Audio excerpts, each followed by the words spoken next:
Sorry for the lack of videos. The tour have been pretty busy recently. But anyway, today is the TT that everyone thought would be the 2000 VAM 7.5 watt per kilo for 20 minutes. And it looks like it could be. So the time gaps are, as you can see on the screen in front of you, maybe not as big as expected after yesterday.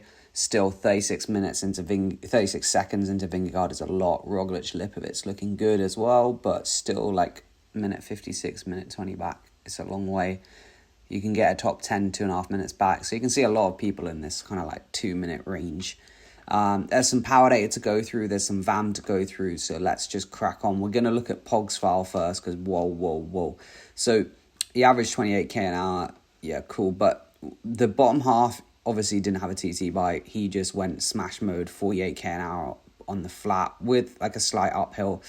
The first part was like, this part here was about 8% and he's going 27k an hour. So that is 2000 VAM. So just bear that in mind, over 2000 VAM. And then the climb starts. Now, there's not a great segment for the whole thing, unfortunately. There's the Perigord and then they go on to the airport. But 1960 VAM for 6.8 kilometers. So the average gain is 8% and he did 24k an hour, which is so quick. And this includes a bit where he's like really charging when it's flat. If you actually look at the bit where it's like a full climb, average is 8%, 1987. He's doing 24 kilometers an hour. It's like, what? I mean, doing 2000 VAM for 5 minutes on 8% is really hard. Like, seriously hard. So conclusion, people reckon 7.5 watts per kilo. It's kind of like almost hard to tell. The last part, actually not as impressive. He kind of blew up. 2,100 VAM or 14% soft. Actually mega soft.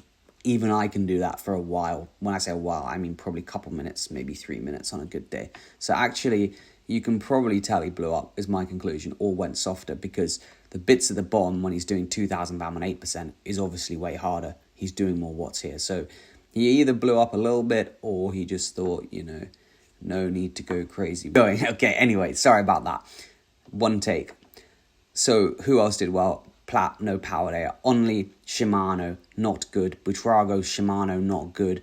Johannes, good numbers, but good power meter, but sometimes, it doesn't always add up. But anyway, we'll go through Johannessen's because it's kind of interesting, and then we'll also go through Onley's because I've obviously looked at his power data a lot if you have seen that. So the first thing is, his heart rate monitor's broken. That makes sense. I was going to say, this guy's cracked. He was averaging 157. But, he did 6.3 watts per kilo for 26 minutes, which kind of adds up why he finished so far down.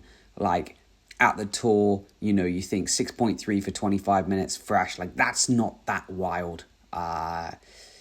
Obviously, it's, not fresh because it's in the middle of the Tour. But it makes sense why he finished 23 minutes down. It's not like he's doing 6.3 and finishing third. 20 minutes here of the climbing time, so 6.3. You can see the VAM, 1700 VAM, just so slow. 300 VAM less than, this part's 200 VAM, 260 VAM less than Pog. The speed, 21k an hour and then 24k an hour. 3 kilometers an hour quicker is so much. And you see why the aero stuff does kind of work when you bang out over 7.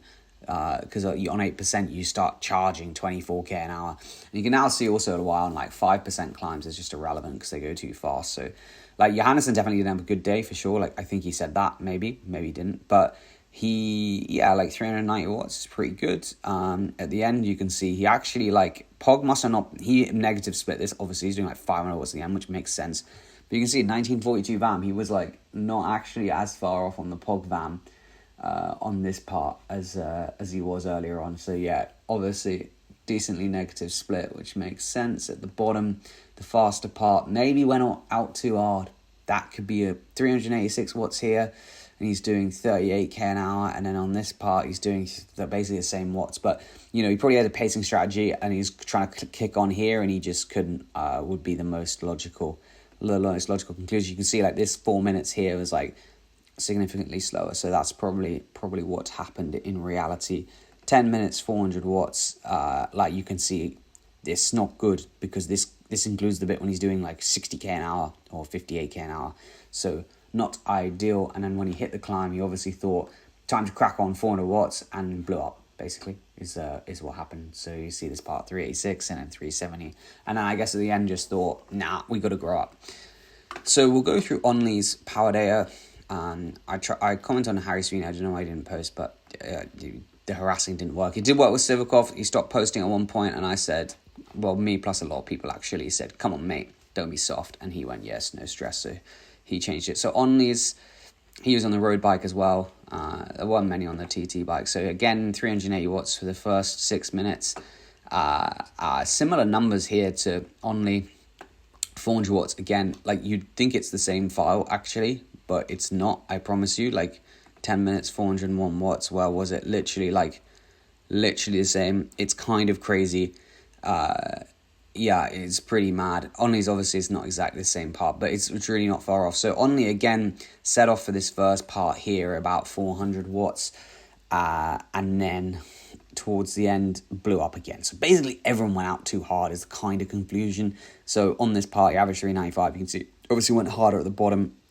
His altitude to play, not really. It only goes up to like 1,500 meters. And then Onley again, he managed to kick towards the line, 520 watts. So you can see he was doing the same numbers as Pog at the end. Interesting. So, or maybe Pog knew he won and was just like, it doesn't matter, I've got enough time in GC. So yeah, like 20 minutes, 392 watts, again, 6.3 watts per kilo. So Onley, you're like 7th. Johannes was 252. So he's actually a long way back. And this maybe is what the conclusion of the power meters.